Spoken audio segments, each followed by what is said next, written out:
तो खाद की कोई किल्लत नहीं रही, डिमांड से भी ज़्यादा खाद हमको मिला है। एसएसपी करीबन 5,57,000 मीट्रिक टन और एनपीके 2,72,000 टन इसमें दिया गया, इसलिए किसानों को कोई किल्लत नहीं आई। और यूरिया स्टॉक में डाल लेंगे और करीबन 50,000 मीट्रिक टन डीएपी हम स्टॉक में डाल देंगे पूरा 31 मार्च तक। किसानों को भीड़ में खड़ा होकर लाइन में लगना पड़ता है। वैसे ज़्यादा उतनी लाइनें नहीं लगी, पर लगी हैं, इसको मैं स्वीकार करूंगा। और उसके कुछ कारण हैं माननीय सदस्य। एक तो राज्य में लगातार भारी मानसून रहा, दूसरा अक्टूबर में 2 बार और स्पेल आ गए, बरसात और हो गई, तो उसके कारण अध्यक्ष महोदय जमीन में नमी बनी रही, एक कारण। तीसरा क्षेत्रफल बढ़ गया, बुआई का एरिया बढ़ गया, क्योंकि सर्वत्र बरसात थी, अच्छी बरसात थी। और खाद्यान्न की जितनी भी फसलें हैं, आप तो खुद किसान हैं घनश्याम जी, अपने पहले गैप हुआ करता था, नमी के कारण वो गैप खत्म हो गया। सरसों बोते फिर कुछ गैप लगता था, अपन गेहूं बोते थे फिर कुछ गैप लगता था, चना, ऐसी चीज़ें अपन बोते थे।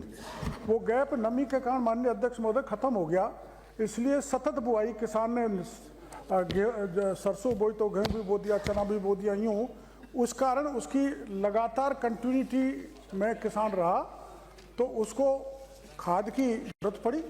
और खाद की जरूरत के कारण उसको लाइन में कहीं कहीं, सर्वत्र नहीं, कहीं कहीं लगनी पड़ी। और ऐसी कोई अनहोनी नहीं हुई जो आमतौर पर पिछले शासनकाल में हुआ करती थी, लाठीचार्ज कर देना, गिरफ्तार कर देना, ये कुछ भी नहीं हुआ। दूसरा, उन्होंने सवाल किया है कि ये ग्राम सेवा सहकारी समिति केवीएसएस को हमने जितनी भी सरकारी संस्थान है, स्पीकर महोदय, चाहे जीएसएस हो, चाहे केवीएसएस हो या एफपीओ हो, उनको हमने इफको, क्रिप्को और आईपीएल जो भारत सरकार की कंपनियां हैं, उनको हमने पूरी तरह से पाबंद किया कि आप अपनी सप्लाई केवल केवीएसएस, जीएसएस और एफपीओ देंगे, और इसकी 80% पालना हमने कराई है। बाकी प्राइवेट जो कंपनियां हैं वो प्राइवेट रिटेलर्स को देते हैं, उस पर हम उतनी पाबंदी नहीं लगा सकते। फिर भी हमने कोशिश की है कि वो जीएसएस, केवीएसएस को भी खाद दें, तो खाद की कोई किल्लत नहीं रही, डिमांड से भी ज़्यादा खाद हमको मिला है। मैं आपको आंकड़ा बताता हूँ। 24-25 का बताओ, 25-26 का नहीं बता दो आप।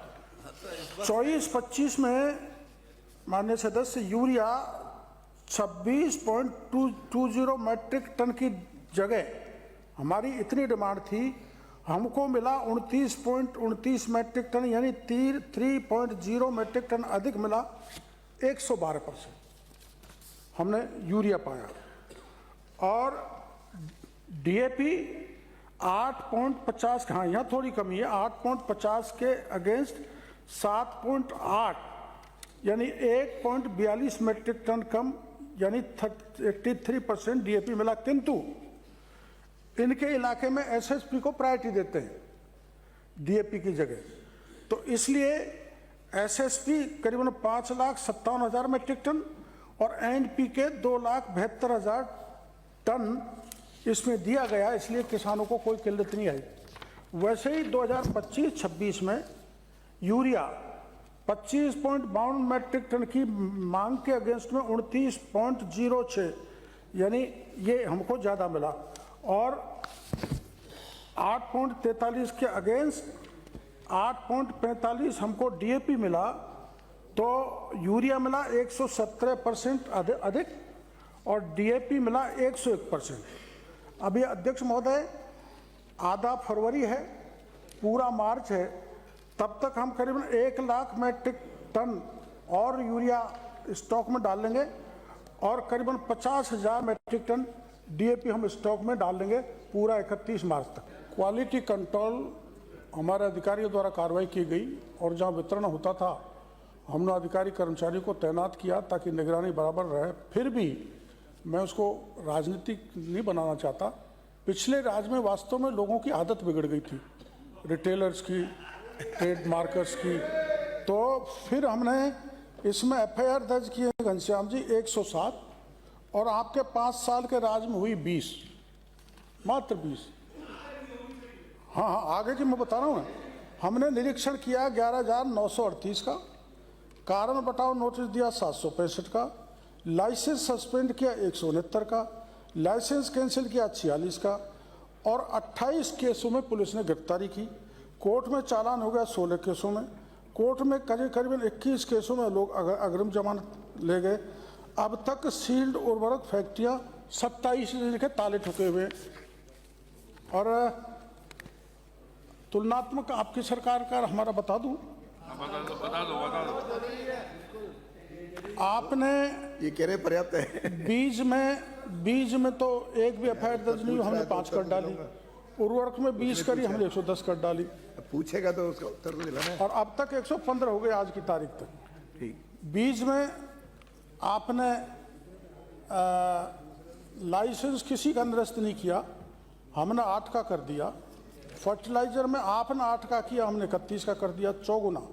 कीटनाशी में आपने कुछ नहीं किया, हम 7 इस्तगा सब पेश करवाई।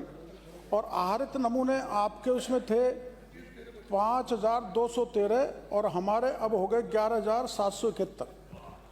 अमानक नमूनों की संख्या आपके थी 191, हमारे पास है 197।